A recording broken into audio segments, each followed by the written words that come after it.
The frigid concrete bit into my bones, a relentless ache that mirrored the emptiness in my stomach. 10 days. 10 long, agonizing days since my own flesh and blood, Maribel, Trina, and Oswin, had dragged my 78-year-old body down these creaking wooden stairs. The air in the basement of my own home was thick with the smell of damp earth and forgotten things, a fitting tomb for a woman who was supposedly forgotten by her children. I lay huddled on a thin, soiled blanket, listening to the muffled thud of music and laughter filtering from the floor above. They were partying, celebrating their new life, the one that started the moment they locked me down here. My throat was raw, a parched desert, and my lips cracked with dehydration. I'd called out at first, my voice weak and desperate, but they only turned the music up louder. I am Calamave, a woman who had worked the assembly line for 40 years, sacrificing every overtime check for them. I sent them to college, paid for their weddings, and co-signed on their first homes. Now, they wanted my pension and the house, and I was just a stubborn old woman standing in their way. The betrayal was a physical weight, heavier than the hunger, crushing the air from my lungs. The hunger pangs had evolved from a gnawing ache to a dull, constant throb. My vision swam with dark spots, and my limbs felt like lead. I tried to recall the faces of my grandchildren, little Cassidy and Jareth, hoping their innocent smiles would ignite a spark of defiance, but even those memories were fading. How could my children, the very people I had nurtured, be so utterly devoid of empathy? It was a question that echoed in the silent corners of my prison, a question I could no longer find an answer for. A sudden, sharp clang from upstairs jolted me, followed by a chorus of raucous laughter. They were having a grand time, completely oblivious, or worse, entirely content, with the slow, painful demise of their mother beneath their very feet. A tear, hot and stinging, traced a path down my grimy cheek. It wasn't just the physical pain, it was the profound isolation. They had taken my phone, my wallet, my life. I was an unperson, erased by the 3 people I loved most in this world. I thought of my late husband, Lowell, a kind and steady man who had always been my rock. What would he say if he saw me now? He would be heartbroken, I knew, his gentle spirit unable to comprehend such callousness. A flicker of anger, hot and unexpected, ignited within me. I wasn't ready to give up. Not while there was still a sliver of defiance left in my old bones. They had underestimated me.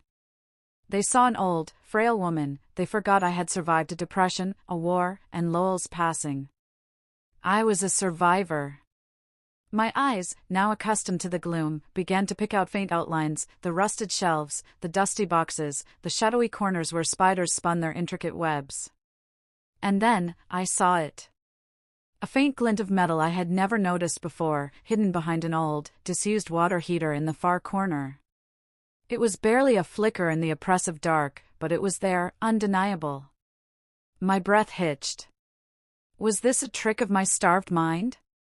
A final, cruel illusion before the end? Or could it be the miracle I was praying for? Did you feel that chill? They thought she was finished, but they forgot who she was. It all started 3 weeks ago, on a Tuesday. The air in my kitchen was warm, smelling of cinnamon and baked apples. I was pulling a pie from the oven when Maribel, my eldest, walked in without knocking. She wasn't alone. Trina and Oswin followed her, their faces set like stone. They didn't look like my children, they looked like a delegation, a hostile board of directors. Mom, Maribel started, her voice unnaturally sweet, we need to talk about your future. They sat me down at my own kitchen table, the one where I'd helped them with homework and listened to their heartbreaks. Maribel, a woman who hadn't held a job in 5 years, explained that my pension and the house were too much for one person to manage. Trina, who was on her 3rd husband, nodded in agreement, complaining about the cost of living. Oswin, my baby, just stared at his hands, unable to look me in the eye. They had a stack of brochures for the Sunset Vistas retirement community. It was a nursing home. I am not leaving my home, I said, my voice shaking but firm. This is where your father and I built our lives. This is where I will stay. Maribel's smile vanished. We don't think you're capable of making that decision, Mom. You've been forgetful. It was a lie. A cruel, calculated lie. They had been planting the seed for months, telling neighbors I was confused, hiding my keys and then finding them for me. They were building a case to have me declared incompetent. The argument escalated. Voices were raised. I accused them of greed, they accused me of being a burden. Finally, I told them to leave. Get out of my house, I shouted, the pie burning on the counter, forgotten. They left, but the silence that followed was terrifying. The house felt wrong, contaminated by their cold ambition. I knew this wasn't over. I just didn't know how far they would actually go. That night, Trina came back alone. She was crying, apologizing for the fight. I'm so sorry, Mommy, she wept, using a name she hadn't used in 30 years. It's just, we worry. Here, I brought you some of that sleepy time tea you like. To calm your nerves. She seemed so broken, so much like my little girl again, that my old heart betrayed me. I wanted to believe her. I wanted to believe it was all a horrible misunderstanding. I drank the tea. It tasted bitter, but she smiled as I drank, and I wanted her smile to be real. I felt a warmth spread through me, a heavy, chemical blanket. My eyelids drooped. You just rest, Mom, Trina whispered, taking the empty mug from my hand. We'll take care of everything. The last thing I remembered was her hand on my forehead, a hand that felt suddenly, terribly cold. When I woke up, I wasn't in my bed. I was in the dark, on the concrete floor, with the sound of a new deadbolt sliding into place. They used her love against her. It's the ultimate betrayal. The first 48 hours were a blur of confusion and desperate denial. I screamed until my throat was raw. I banged on the heavy oak door until my fists were bruised and swollen. Mary Bell! Oswin! Let me out! This isn't funny. But no one came. The only reply was the chilling sound of silence from the house above. They had left me. They had simply gone on with their lives, as if I had evaporated. On the third day, the hunger set in, a hollow, demanding ache. But the thirst was worse.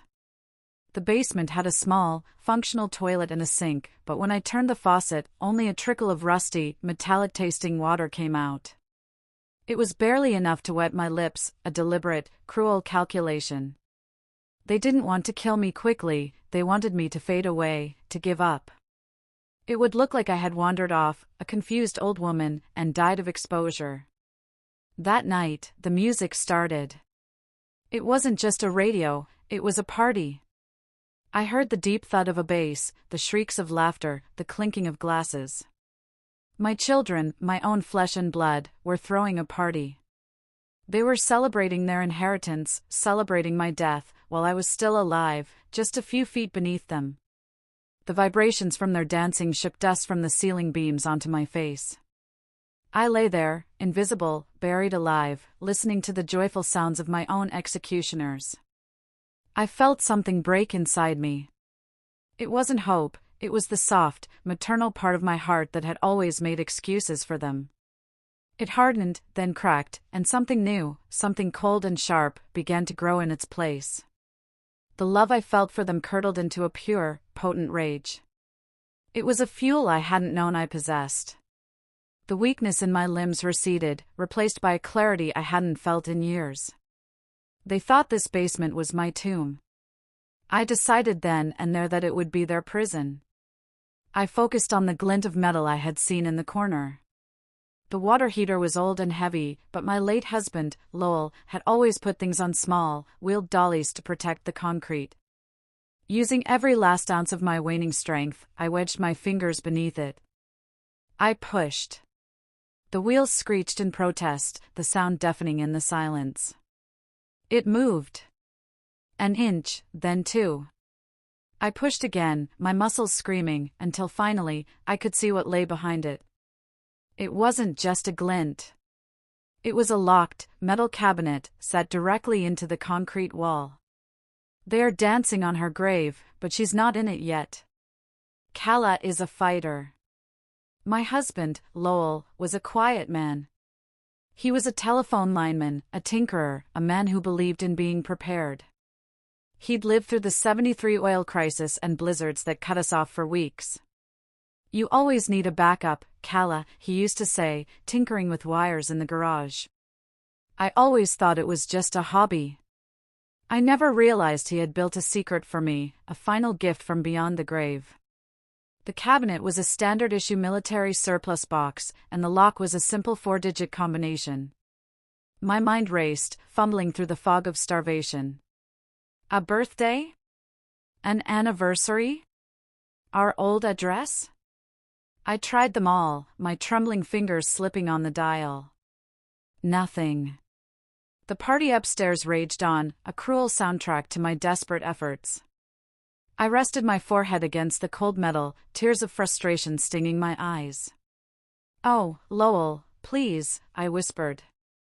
"Help me." I thought back to his last days. He had been sick for a long time, but his mind was sharp. He kept pointing to an old photo on his nightstand, one of him in his army uniform from his time in Korea. "Remember the number, Kala," he'd whispered, his voice frail. I thought he was delirious, confusing me with an old army buddy. Now, I looked at the photo in my mind's eye. His platoon. His unit number. 1-9-5-3, the year the war ended. With a final surge of adrenaline, I spun the dial. 1-9-5-3, I pulled the handle. With a heavy, metallic thunk, the lock disengaged. The cabinet door swung open, revealing Lowell's miracle. It wasn't gold. It wasn't a weapon. It was better. On the shelf sat a small, battery-powered ham radio.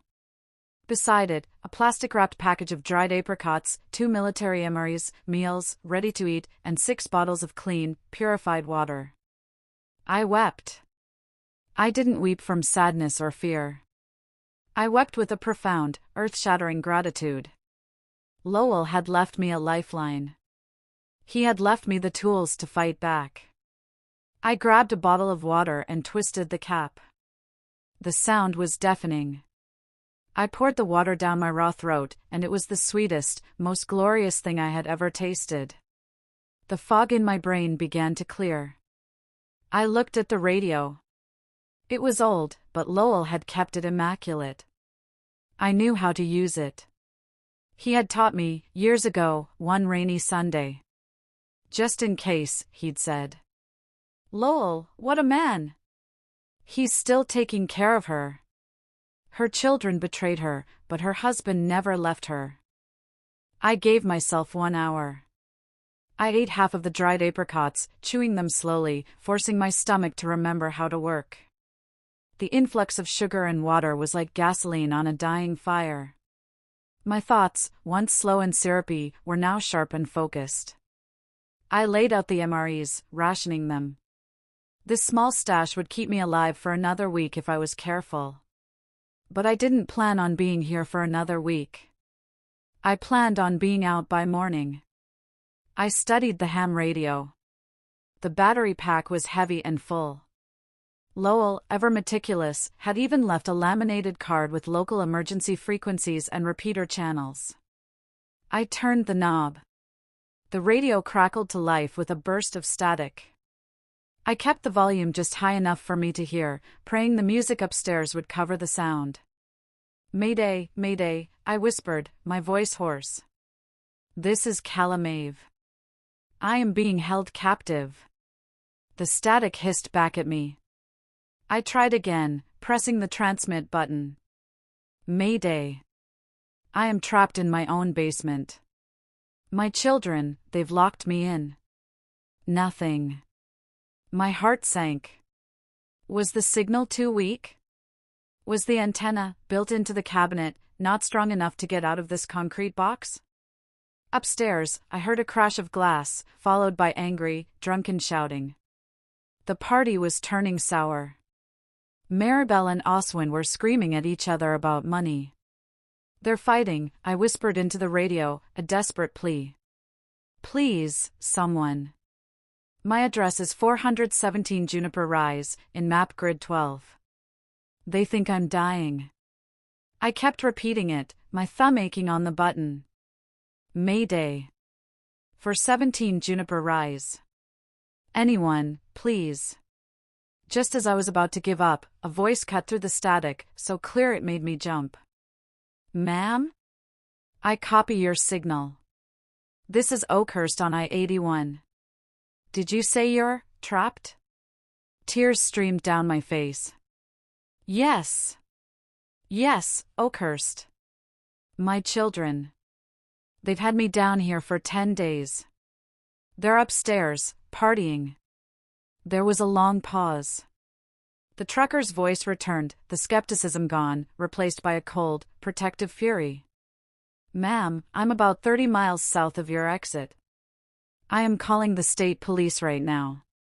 I'm patching you through to their dispatch. Hold on, Kala.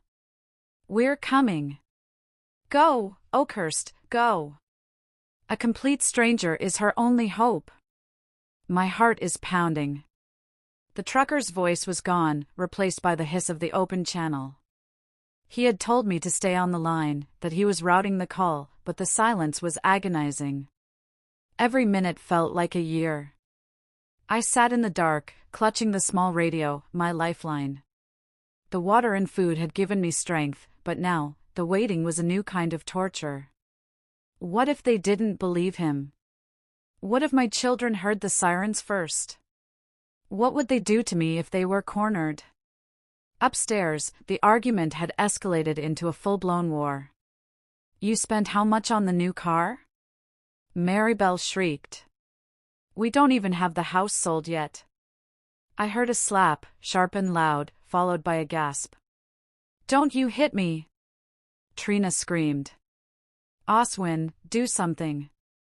My youngest son, my baby, just mumbled, "I told you we should have just used the nursing home.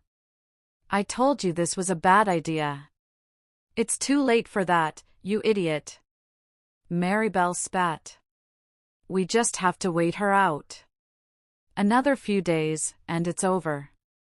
Now, shut up and turn the music back on before the neighbors hear us." The bass thudded back to life, a monstrous heartbeat above my head. They were monsters, all of them. They were fighting over my money, over my house, while I sat below, clinging to a radio, praying for a miracle. I huddled over the radio, my ear pressed to the speaker. I finished the apricots, needing the energy, needing to do something. I checked the door, the heavy oak door they had so confidently locked. It was barred from the outside, of course. My escape had to come from them. From the outside. I had no other way. The ham radio, which had been silent, suddenly crackled. "Ma'am? Kala? This is dispatch. We have 2 units en route to your location. Can you confirm you are still in the basement?" "Yes. Yes, I'm here." I cried, my voice breaking. "Please hurry. I think they're drunk. I'm scared." "We are 5 minutes out, Kala," the calm, female voice replied. "The officers have been advised of the situation. Stay away from the door. We'll be there soon." 5 minutes. After 10 days of darkness, my entire life now hinged on the next 5 minutes. 5 minutes. The police are coming. This is it. They are going to get caught. The thud of the music upstairs was so loud, they didn't hear it at first. But I did. A faint, distant siren, wailing in the night. It grew closer, splitting the air, a beautiful, terrible sound of judgment. The music abruptly cut off. A heavy silence fell over the house. "What is that?" I heard Oswin panic. "Is that police?" "Shut up. Shut up, both of you." Maribel hissed. They're just driving by. But the sirens didn't drive by. They stopped, right outside. I heard car doors slam, followed by heavy footsteps pounding up my front porch. Then, a sound that made my heart leap into my throat, a loud, authoritative bang bang bang on my own front door. State Police! Open the door, a man's voice boomed. We have a report of a woman being held against her will at this residence. A frantic scrambling erupted above me. They know! They know! How do they know? Trina shrieked. Oswin, go to the basement. Check on her. Now! Maribel commanded. If she's, we just say we found her. I heard heavy, clumsy footsteps thundering toward the basement door. My son was coming, not to save me, but to see if I was dead yet. The deadbolt on my side of the door rattled. He was fumbling with the key. I scrambled back into the darkest corner, behind the water heater, clutching Lowell's radio. The door flew open, bathing the room in the dim hallway light. Oswin stood there, his eyes wide with drink and terror. He squinted into the darkness. Mom? Mom, are you? He couldn't see me. At that same second, the police upstairs lost their patience. I heard a loud crash, the sound of my front door splintering, followed by shouts. Police! Get on the ground! On the ground, now! Oswin spun around, his face a mask of pure panic. He started to run back up the stairs, screaming, She's not here. She's not here.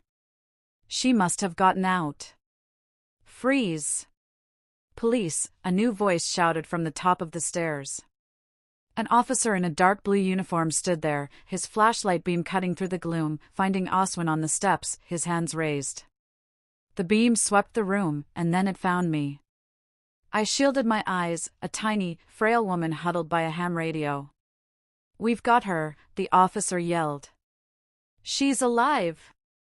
She's alive! They found her. The look on their faces must have been priceless. This is the moment we've all been waiting for. The revenge is happening. The officer, a young man named Jareth with kind eyes, gently helped me up the stairs. He wrapped his own heavy jacket around my shoulders. The climb was the hardest I'd ever made. Each step was a mountain, but I held my head high. As I emerged into my own kitchen, the scene was more satisfying than any meal I could have imagined. Maribel, Trina, and Oswin were on their knees in my living room, their hands cuffed behind their backs. The party was over. The room was a disaster. Empty bottles, plates of half-eaten food, and tipped-over glasses were everywhere. This was what they had been doing while I starved. Maribel, my proud, vain daughter, had tears of rage streaming down her face, her makeup smeared.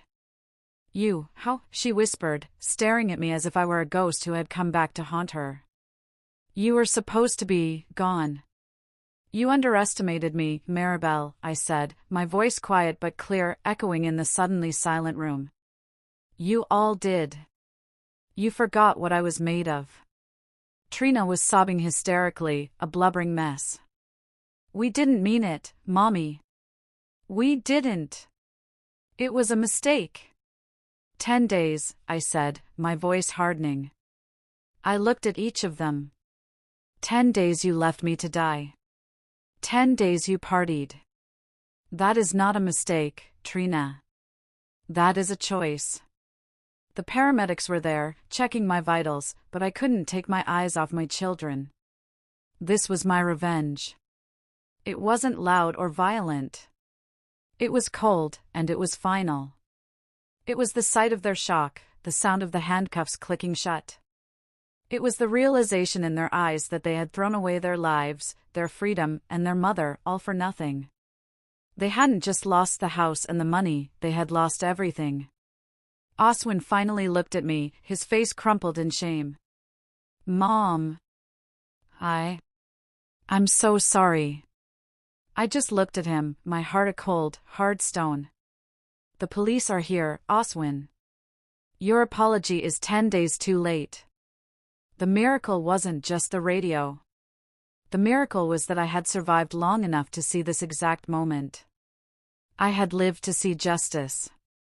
As they were led out of my house, past me, I didn't cry. I didn't yell. I just stood there, wrapped in a policeman's coat, and I watched them go. The ultimate revenge is survival. Kala didn't just survive, she won. They are going to jail.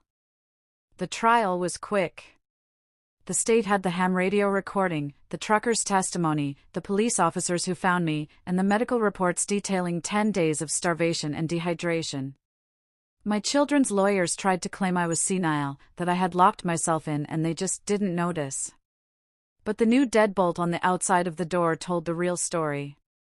Maribel and Trina were sentenced to 20 years for attempted murder and kidnapping. Oswin, because he cooperated, got 15. I spent 3 weeks in the hospital, slowly regaining my strength. The kindness of strangers was overwhelming. Officer Jareth visited me, and Oakhurst, the trucker, sent me a bouquet of flowers that was so big it barely fit in the room. But the best visitors were my grandchildren, Cassidy and Jareth. Their other parents, my children's ex-spouses, brought them as soon as they heard. They had been told I was on a long vacation. Seeing their faces, hugging them close, was the first real warmth I had felt in a very long time. When I was finally released, I faced a new problem. I couldn't stay in that house. The kitchen was no longer a place of warmth, it was the room where my daughter had poisoned me. The basement door was a monument to my darkest days. The living room was the scene of my children's greedy, desperate party. The house was full of ghosts, and I refused to live with them. With the help of a lawyer, I put 417 Juniper Rise up for sale. The story had been all over the news, so the house sold in a day to a developer who planned to tear it down. I didn't care. I watched the for sale sign go up, and I felt nothing but relief. My children had coveted that house so much they were willing to kill me for it. And in the end, none of us would have it. That, too, felt like justice. She's free of the house and her toxic children. A true survivor. My children thought my life was over. They thought I was just an old woman waiting to die. The truth is, my new life was just beginning. With the money from the sale of the house and my pension, which was now all mine, I was, for the first time, truly free. I didn't buy a new house. I bought a ticket. A plane ticket. Then another, and another. First, I went to visit Cassidy in Oregon, where she was going to college. We hiked in the forests, and I breathed in the smell of pine, feeling stronger every day. Then, I flew to Florida to see Jareth and his father. We went to the beach, and I put my feet in the ocean for the very first time in my 79 years. I, Kala Maeve, who had never left my small town, was seeing the world. My revenge was not a single moment of seeing my children in handcuffs. My revenge is every single day I wake up and choose joy. It is every sunrise I see over a new ocean, every meal I savor, every time I laugh with my grandchildren. My revenge is living, and living well. They tried to bury me, but they forgot I was a seed. Today, I live in a small, bright apartment in a retirement community, one I chose. It's filled with new friends, laughter, and light. I even teach a class on ham radio operation. They call me the radio grandma. I am not defined by the darkness my children tried to put me in. I am defined by the light I found, the light Lowell left for me, and the light I made for myself. My name is Kala Maeve, and I am, finally, at peace. What an ending! From a dark basement to seeing the world. Kala is an inspiration to us all. Thank you for watching this story. If you were moved by Kala's journey, please like, subscribe, and share. And tell us in the comments, what does revenge mean to you?